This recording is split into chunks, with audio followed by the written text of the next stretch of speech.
নমস্কার বন্ধুরা, welcome to unicorn. আশা খুবই খারাপ জিনিস, আর এই কলকাতা নাইট রাইডার্স দলটা ফার্স্ট হাফে পুরোপুরি নিরাশ করে দিয়েছিল, যেখানে আমার মনে হচ্ছিল যে ওই এপ্রিলের 15-20 তারিখের মধ্যে আমার আইপিএল শেষ হয়ে গেছে, আর আইপিএল থেকে কি পাবো। আর সেই দলটা লাস্ট দিন অবধি আশা বজায় রাখছে। আজকে কলকাতা নাইট রাইডার্সের জয়ে যেটা হলো সেটা হচ্ছে লাস্ট দিন অবধি কিন্তু আইপিএলের লড়াই জমে রইল, এবং লাস্ট দিন মানে নেক্সট সানডে যে সানডে আসছে সেই দিন কিন্তু ডিসাইড হবে কোন দল ফাইনালে যাচ্ছে। অবভিয়াসলি তার আগের দিন পাঞ্জাব কিংস জিতে গেলেও কলকাতা নাইট রাইডার্স কিন্তু লড়াইয়ে থাকবে। তারপরের দিন যদি রাজস্থান জেতে তার মানে তো রাজস্থানই যাচ্ছে, রাজস্থান হারলে কিন্তু অবভিয়াসলি সন্ধ্যাবেলা কলকাতার কাছে চান্স থাকছে। তো সেই জায়গাতেই পাঞ্জাব কিংসের নেট রান রেটটা আজকে টপকে যাবার একটা আশা দেখছিলাম, কারণ কলকাতা অবভিয়াসলি দারুণ বোলিং করেছিল। তবে তার পাশাপাশি এটাও ভয় ছিল যে এই পিচটা খুব একটা সহজ পিচ নয়। 147 রান অবভিয়াসলি চেস করে কলকাতার জেতা উচিত, বাট সেই রান চেস করতে গিয়ে কলকাতা হেরে যাবে না, তো এটাও একটা ভয় ছিল। আবার মনের কোনো আশা ছিল যদি ফিনালে টিকে যায় 12 ওভার 13 ওভারের মধ্যে রানটা চেস করতে পারে। অ্যাকচুয়ালি যদি কলকাতা আজকে 13 ওভার 3 বলের মধ্যে রান চেস করতে পারতো, পাঞ্জাব কিংসের নেট রান রেট টপকে যেত। বাট অনেকটাই লেট হলো চেস করতে, আরও আগে চেস হয়ে যাওয়া উচিত ছিল, বিশেষ করে যখন কলকাতা 100 কমপ্লিট করে ফেলেছিল তারপর কিছুটা স্লো হয়ে যায়। তবে এটা মানতেই হবে যে কন্ডিশন টাফ ছিল, এটা ব্যাটিংয়ের জন্য আদর্শ কন্ডিশন ছিল না। বোলার্সদের জন্য প্রচুর হেল্প ছিল, স্পিনার সিম বোলার প্রত্যেকের জন্য হেল্প ছিল। তো ঠিক আছে, লড়াইয়ে রইল। জয় তো সবসময় স্পেশাল, এবং যেভাবে জিতেছে, যেভাবে কামব্যাক করেছে কলকাতা নাইট রাইডার্স, তার জন্য প্রশংসা করতেই হবে। কি হলো না সেটা ভেবে লাভ নেই, আগে জিততে হবে সেটা বড় কথা। কারণ যদি নেট রান রেট চেস করতে গিয়ে আবার হেরে যেত উইকেট পড়ে পড়ে, কারণ এরকম কন্ডিশনে কোনো কিছুই গ্যারান্টি দেওয়া যায় না, সেখানে আবার যদি পরের দিন পাঞ্জাব হারতো তখন মনে হতো যে কলকাতা যদি ম্যাচটা যা হোক করে জিতে রাখতো তাহলে তো কলকাতা লড়াইয়ে থাকতো। ঠিক আছে, তো সেখানে আজকের ম্যাচের হিরোর কথা বললে ফার্স্টে মনীষ পান্ডে, তার কাছে একটু অ্যাপোলজি চেয়ে নেব, কারণ আমি অবভিয়াসলি ডাউট করেছিলাম যে এই বয়সে এসে মনীষ পান্ডে কি করবে। বাট আজকে ডেফিনেটলি মনীষ পান্ডে একটা ভালো ইনিংস খেলেছে মুম্বাই ইন্ডিয়ান্সের এগেনস্টে। এবং আমি বলবো আসলে কি ভালো হয়েছে জানো তো, রঘুবংশীর আজকে কনকাশন ইঞ্জুরি হয়েছিল, মেবি ওই যে একটা বরুণ চক্রবর্তীর ক্যাচ নিতে গিয়ে ঘাড়ে লাগিয়ে দিয়েছিল, সেই জন্যই হয়তো তার কনকাশন সাবস্টিটিউট করতে হয়েছিল, এবং পান্ডে 3 নম্বরে ব্যাট করতে এসেছিল।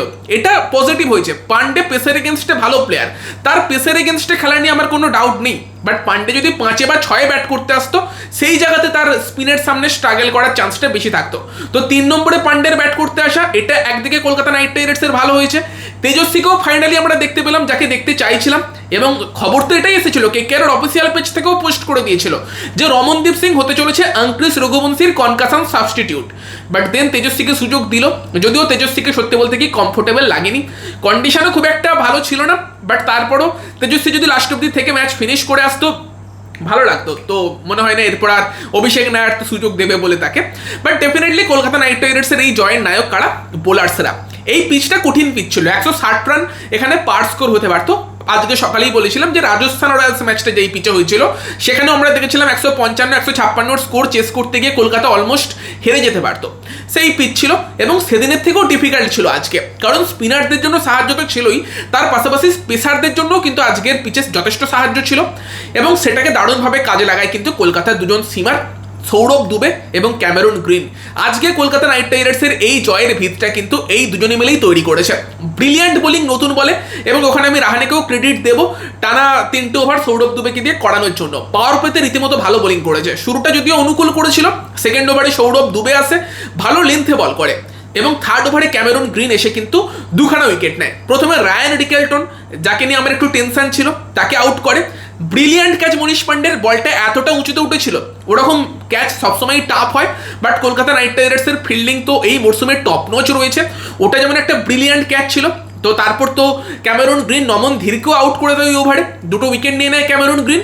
এবং তারপর ক্যামেরন গ্রিন যে ক্যাচটা নিল, সৌরভ দুবে আসে রোহিত শর্মাকে আউট করে, এবং ওটাও একটা ব্রিলিয়ান্ট ক্যাচ কিন্তু, কারণ অনেকটা গ্রিনকে ছুটতে হয়েছিল, রবমান পাওয়েল আসছিল, এবং আজকে আমরা অনেকবার তোমার ধাক্কি দেখেছি। একটাই ক্যাচ কলকাতা মিস করেছে, যেটা বরুণ ধরে নিয়েছিল, রঘুবংশী ওখান থেকে ছুটে গিয়ে বরুণের কাছে ক্যাচ নিতে যাচ্ছে।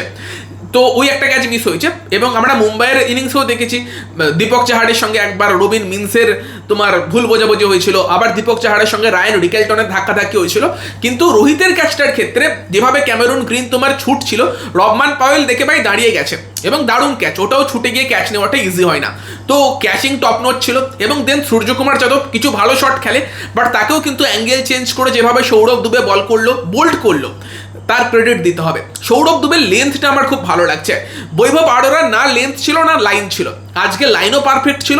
দেখো সৌরভ দুবের গতি খুব বেশি নেই, হতে পারে পিওর একদম ব্যাটিং পিচে কোনোদিন মার খেয়েও যাবে, বাট ট্যালেন্ট অবভিয়াসলি তোমার বৈভব আরোরার থেকে অনেক বেশি আছে। এবং কিভাবে কলকাতা নাইট রাইডার্স ম্যানেজমেন্ট এই সৌরভ দুবেকে বসিয়ে রেখে তার আগে নবদীপ সাইনিকে খেলিয়ে দিয়েছিল, কোনো আইডিয়া নেই ভাই। ওই ম্যাচে যদি সৌরভ দুবে খেলতো, 2 পয়েন্ট আরও এক্সট্রা থাকতে পারতো কলকাতা নাইট রাইডার্সের কাছে, এবং সেটা হলে আমরা আজকে কত ভালো জায়গাতে থাকতাম ভাবতে পেরেছো। বাট মানে বলে না দের আয়া ফির দুরুস্ত আয়া, যাই হোক হিন্দিতে ডায়লগ আছে, সেটা at least Kolkata night Riders management বুঝতে পেরেছে। এমন টিম নামিয়েছে আজকে যে ব্যাটিং লাইন আপটা খেললো, এখানে যদি শুধুমাত্র রাহানের জায়গায় রঘুবংশী ওপেন করে, পারফেক্ট ব্যাটিং লাইন আপ আমার মনে হয়। তবে সেখানে কলকাতার হয়ে ক্যামেরুন গ্রিন এবং সৌরভ দুবে দারুণ শুরু করে, এবং তারপর তোমার কার্তিক ত্যাগীও 7 নম্বর ওভারটা এসে টাইট বোলিং করে। তারপর আসে সুনীল নারাইন, মাঝখানে বৃষ্টি হয়েছিল 2 মিনিটের জন্য, তার জন্য 1 ঘন্টা খেলা বন্ধ ছিল। আর আমি একটা জিনিস বুঝি না যে এতক্ষণ ধরে খেলা বন্ধ, তোমার খেলা শুরু হচ্ছে, তারপর আবার স্ট্র্যাটেজিক টাইম আউটও নিতে হবে, কি দরকার ভাই? তো যাই হোক সেটা সেই জায়গাতে কিন্তু তারপর আসে সুনীল নারাইন। এইরকম বোলিং যদি অন্য কোনো বোলার করে, আমরা তাকে প্রশংসায় ভরিয়ে দিতাম। মানে কি বোলিং করলো, 4 ওভার 13 রান, হার্দিক পান্ডিয়াকে বোল্ড করলো, কোনো তার জবাব ছিল না। বল একবার এই দিকে ঘুরছে ওই দিকে ঘুরছে, মুম্বাইয়ের ব্যাটসম্যানদের নাচাচ্ছে। অন্য কেউ করলে আমরা এটা বলতাম, বাট সুনীল নারাইন যখন করেছে, এটাই তো তার কাজ, এটা তো সে রোজই করে দেখে। যারা 2012-2013 সময় কলকাতা নাইট রাইডার্সের খেলা দেখোনি, এরকম কন্ডিশন থাকতো, গম্ভীর তোমার ক্যাপ্টেন থাকতো, সুনীল নারাইন এইভাবে আমাদেরকে ম্যাচ জেতাতো। ভাই সুনীল নারাইন আবারও সেই তার পুরনো ছন্দে বোলিং করছে, এবং রাহানেওকেও দেখলাম আমরা গম্ভীরের মতো তোমার একদম সামনে দাঁড়িয়ে পড়েছে, শর্ট লেগে ফিল্ডিং করতে এসেছিল। যাই হোক সেখানে সুনীল নারাইন ব্রিলিয়ান্ট বোলিং করেছে। এবং বরুণ চক্রবর্তীও, দেখো বরুণ যেরকমই বোলিং করুক, ও যেভাবে যে ইনজুরি নিয়ে খেলছে, ও যাই করুক ওর প্রশংসা করতে হবে। দেন কার্তিক ত্যাগী এসে তিলক ভার্মাকে আউট করে। বরুণও ভালো বোলিং করেছে, উইকেট পেতে পারতো, কট অ্যান্ড বোল্ড করিয়ে দিয়েছিল রঘুবংশী ধাক্কা না মারলে। তবে আমার মনে হয় 10 রান কেকেআর লাস্টে এক্সট্রা খেয়ে গেছে। সৌরভ দুবে একটা ওয়াইড লাইনে বল করার চেষ্টা করছিল, পরপর 2 4 খেয়ে যায়, এবং তারপরের 3টে বলে 2 6 1 4 খায় তোমার 20 নম্বর ওভারের প্রথম 3টে বলে কার্তিক ত্যাগী। ওই 5টা বলে কলকাতা 24 রান কনসিড করেছে, যেটা এই পিচ অনুযায়ী ভাই ক্রাইম। এবং তুমি 1 4 1 6 অ্যাটলিস্ট কম খেতে পারতে, ওখানে 10 রান কম দিতে পারতে, বাট ওরাও খেলতে এসেছে। উইল জ্যাক্সের মতো একটা প্লেয়ারকে রান আউট করাটাও একটা টার্নিং পয়েন্ট ছিল ওখানে কলকাতা নাইট রাইডার্সের। রিঙ্কু দারুণ থ্রো ছিল, কার্তিক ত্যাগীও খারাপ বোলিং করেনি, বাট লাস্ট ওভারটায় বেটার করতে পারত। এবার 147 রানের রান চেস করাটা, এটা নিয়ে ভাই আমি সত্যি বলছি আমার খুব একটা মানে কনফিডেন্স ছিল যে আসবে আর তুলে দেবে, সেরকমটা না। আমার গত বছর পাঞ্জাব ম্যাচটার কথা মনে পড়ছিল, এবং কন্ডিশন যে টাফ ছিল সেটা তো বুঝতেই পারছিলাম। তবে সেখানে ফিন অ্যালেন আসে, 2খানা দীপক চাহারকে 4 মারে, পুরোপুরি একদম মানে কুল হয়ে গেলাম যে এবার তো 13-14 ওভারই রান হয়তো উঠবে। বাট ভাই তারপর ফিন অ্যালেন গেল বোল্ড হয়ে, তারপর জসপ্রীত বুমরা এসে বল ভীষণ সিম করছিল, এবং সেখানে রাহানে এবং মনীষ পান্ডে টাইম নিয়েছে, টাইম নেওয়ার দরকার ছিল। আজকে রাহানে 17 বলে 21 করেছে, বাট আমি বলবো টাইম নিয়ে খেলেছে। প্রথম দিকে ইনিশিয়ালি ইনিংসটাকে স্টেবল করার দরকার ছিল, মনীষ পান্ডেকে সঙ্গে নিয়ে সেটা করেছে। দেন বুমরারই একটা ওভারে 14 রান আসে, 3টে বাউন্ডারি আসে, রাহানে 2টো মারে, একটা মনীষ পান্ডে মারে। ওই ওভার থেকে কিছুটা মোমেন্টাম চেঞ্জ হতে শুরু হয়, বাট রাহানের দরকার ছিল আর একটু দাঁড়িয়ে যাওয়া, বাট সেখানে রাহানে আউট হয়ে যায়। তারপর গ্রিন আসে। এবার ক্যামেরুন গ্রিনও যদি থাকতো, কলকাতা হয়তো 14-15 ওভারের মধ্যে রানটা চেস করার চেষ্টা করতো, বাট গ্রিন একটা ফালতু বলে আউট হয়েছে। ওটা গ্রিন যেরকম কোয়ালিটির ব্যাটসম্যান, ওটা গ্যালারিতে মারার মতো বল ছিল, বাট গ্রিন আউট হয়ে গেল। তারপর তো চিন্তা বাড়লো। তবে রবমান পাওয়েল এসেই ভাই একটা দুরন্ত 6 মেরে শুরু করলো। পাওয়েল এসে কনফিডেন্স দিল, এবং পাওয়েল এবং পান্ডে সেই কম্বিনেশনেই কিন্তু কলকাতা নাইট রাইডার্স ম্যাচটা জিতলো। দারুণ একটা পার্টনারশিপ হলো তাদের মধ্যে, এবং 33 বলে 45 করেছে পান্ডে, 30 বলে 40 করেছে রবমান পাওয়েল। শুধুমাত্র 14 ওভারের আশাপাশি সময়ে কিন্তু কলকাতা 100 ক্রস করে গিয়েছিল। তারপর আমি ভাবছিলাম এবার কলকাতার অ্যাক্সিলারেট করা উচিত, বাট তারপর 2 ওভারে 6 রান আসে। হার্দিক 3 রান দেয়, জসপ্রীত বুমরা 3 রান দেয়, এবং মনীষ পান্ডে আউটও হয়ে যায়। ওই জায়গাটাতে আমার মনে হয় কেকেআর আরেকটু মানে তাড়াতাড়ি খেলার চেষ্টা করতে পারতো, ইন্টেন্ট ছিল না। তারপর আমার মনে হলো কেকেআর ডাগ আউটে ওই পাঞ্জাবের নেট রান রেট টপকে যাওয়ার ব্যাপারটা আলোচনা চলছে, হয়তো সেটার জন্যই আমরা দেখলাম টাইম আউটের পর পাওয়েলের খেলাটা চেঞ্জ হয়ে গেছে। পাওয়েল আল্লাহ হাসান পার্কে একটা 6 মারে, তারপরে যেটা মেরেছিল ওটা 4 হওয়া দরকার ছিল। আর পাওয়েল থাকলে মনে হচ্ছিল পরের 2 ওভারে ম্যাচ শেষ করে দিত, বাট ওখানে আবার করভিন বস একটা ব্রিলিয়ান্ট ক্যাচ নিয়ে নেয়, ওটা ক্যাচ না নিলে ওটা 4ই হচ্ছিল এবং সেখানে খেলাটা আবারও স্লো হয়ে যায়।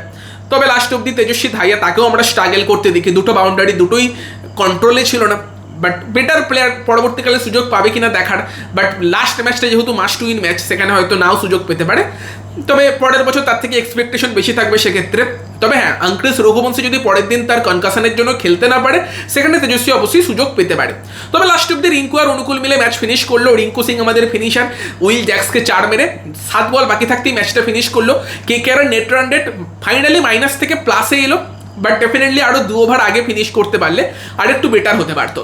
বাট ঠিক আছে, জয়টা ইম্পর্টেন্ট, এবং এই জয়ের কারিগরদের কথা বললে সেখানে গ্রিন, সৌরভ দুবে, সুনীল নারাইন, এই 3জন বোলার, এই 3জন গেম চেঞ্জার, এবং ব্যাট হাতে অবভিয়াসলি রবমান পাওয়েল এবং মনীষ পান্ডে, এই দুজনকে তোমার ক্রেডিট দিতে হবে। রাহানেকেও তুমি কিছুটা ক্রেডিট দিতে পারো, স্লো বলতে পারো, বাট ওখানে ইনিংসটা স্টেবল করেছে। কারণ ফিন অ্যালেনের মতো ব্যাটিং রাহানে করবে এটা তো আমরা এক্সপেক্টও করি না। অ্যাটলিস্ট আউট হয়ে যায়নি, ধরেছিল কিছুটা, যাতে রান এসেছে পাওয়ার প্লেতে।